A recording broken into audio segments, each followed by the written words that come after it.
Hebrews now in Tel Aviv and the places where they do semantical analysis of the Hebraic language, they are literally forced to go to Arabic because Arabic has been preserved. The Jews didn't start writing dictionaries until after they saw the Muslims do it. It never occurred to them to save and preserve the words at the time when they were revealed. The Muslims began to do this immediately. Ibn Abbas and Ata and Mujahid, they were already preserving the meanings of the words. But not only that, the preservation was included within the preservation of the Jahili poetry, based on contextual meanings of words. So the Quranic Arabic is literally completely preserved. Nobody can come along today and say, this really means this.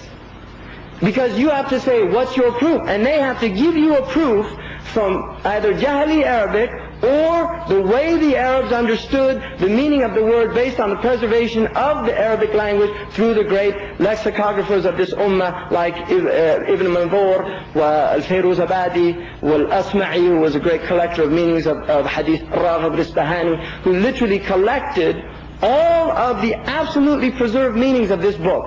So the language was literally completely preserved. And more than that, it is so deeply scientific in its nature, because the precisions of the meanings. Now, one of the great things of the secular worldview is literally a semi-religious vocabulary is given to human beings in which they are indoctrinated through the secular school system. So by the time an individual comes out of the secular school system, he has completely absorbed a worldview. This is the purpose of the secular school system, is to adopt a worldview. Now this worldview has key vocabulary. In the same way what the Quran did when it came down during the time, it took words that the Arabs knew and it added new dimensions. One of them, for example, as Najib Abbas pointed out, about the word Kareem. Kareem, to the Jahili Arabs, was a man who was extravagantly generous.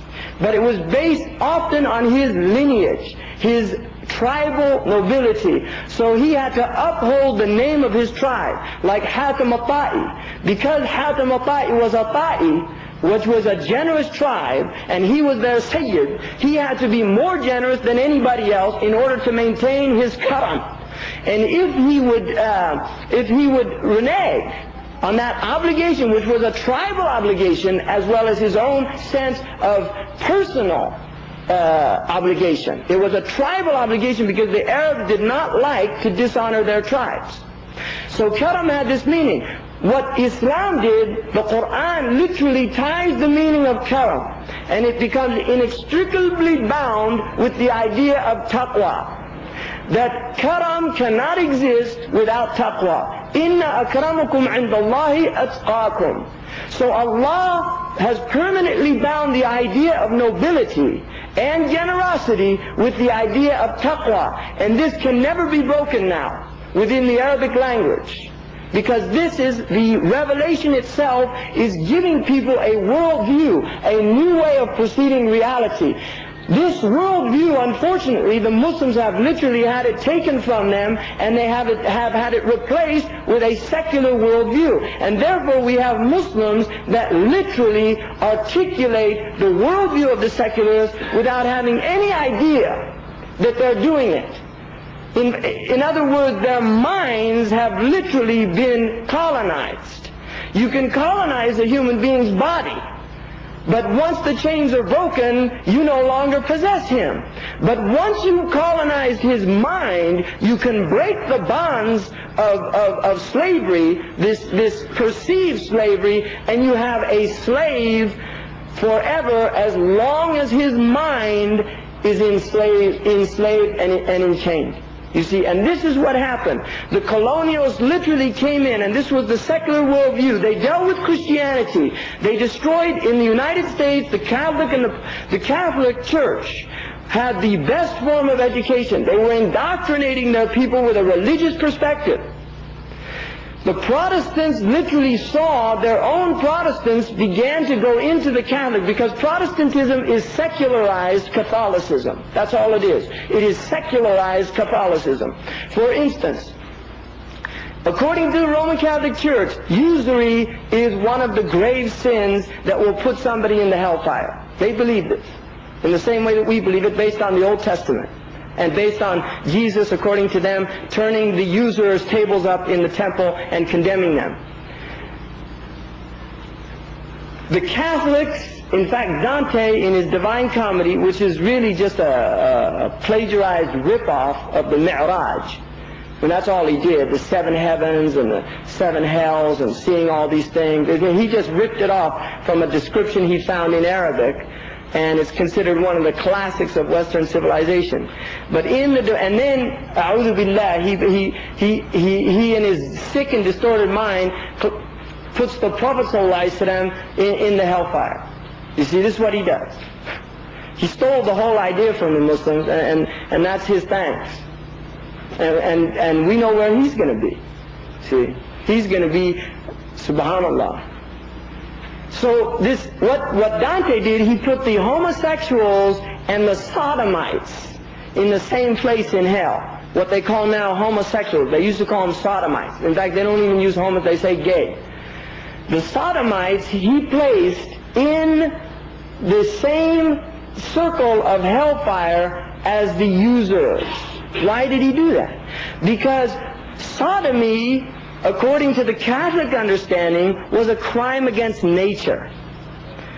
It was against the nature for a male to have a sexual, physical relationship with another male. That is against nature.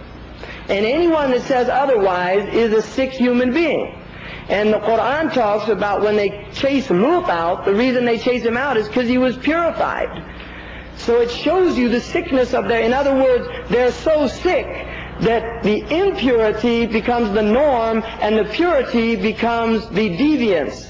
And this is a sociological principle. Deviation does not mean in sociology, in the same understanding as the Quran, deviation does not mean the bad thing. It means when the norm is good, then evil is deviant. But when evil is the norm, good becomes deviant. And this is how the Quran perceives it. And that's why the Prophet said, كيف أنتم إذا أصبح عندكم المنكر المعروف منكرا. How will you be when the munkar, the wrong thing, becomes the right thing? This is what he said. And this is a deep sociological understanding of human societies. How will you be when the wrong thing becomes the right thing? And they said, أَسَيُكُونُ ذَلِكَ يَا رَسُولُ اللَّهِ. Will that happen, Ya Rasulullah? He said, بَلْ أَشَدْ. Even worse than that. They said, what could be worse than that? He said, كيف أنتم إذا تأمرون بالمنكر وتنهون عن المعروف. What will happen to you when you actually enjoin wrong and forbid, when you enjoin wrong and forbid right? When the actual criterion of human society is completely turned upside down, so righteousness is deviance, and it's something that is, like now in societies, to be religious is a psychological neurosis. That if you are religious, if you cry out of fear of God, they will say he's suffering from neurotic religiosity. You see, this is what they'll say. And the psychiatrists will actually try to cure you of this by letting you know that don't feel bad about yourself.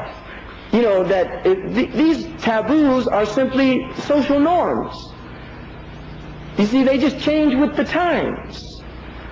You see, I mean, in the 19th century, for a woman in England to show her ankle was considered risque. She was actually considered a loose woman. This is in England. Now, subhanallah, try to make a phone call in this city. Seriously. And unbelievable. So this is the complete transformation of the goodness as a norm to evil becoming a norm. Now the danger of this is that the heart becomes accustomed to it. You see, the Prophet ﷺ said, إِذَا رَأَ أَحَدُكُمْ مُنْكَرًا فَلْيُغَيِّرْهُ. If one of you sees a wrong, a munkar, let him change it. And he said, بِيَدِهِ فَإِنْ لَمْ يَسْتَطِعْ فَبِلِسَانِهِ. Let him change it first with his hand, literally. So if you see a pornographic picture, you rip it down, right? And if you can't do that, then with his tongue. You should speak out against it. وَإِنْ لَمْ يَسْتَطِعْ فَبِقَلْبِهِ وَذَلِكَ أَضْعَفُ الْإِيمَانِ. And if he can't do that, then at least reject it in his heart. And that is the weakest of Iman. And which means, لَيْسَ وَرَاهُ إِيمَانِ. There's no Iman after that.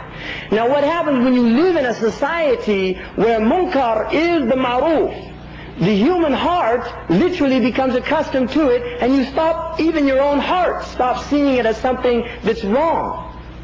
You see, which is what happens if the stable boy who cleans out the manure all day long. Now when you go into the stable, what's that? You know, what a horrific smell. And the stable boy says, what smell? Because he's accustomed to the smell of manure. And this is what happens when Muslims come from somewhat traditional cultures. When they first get to England, they go into shock.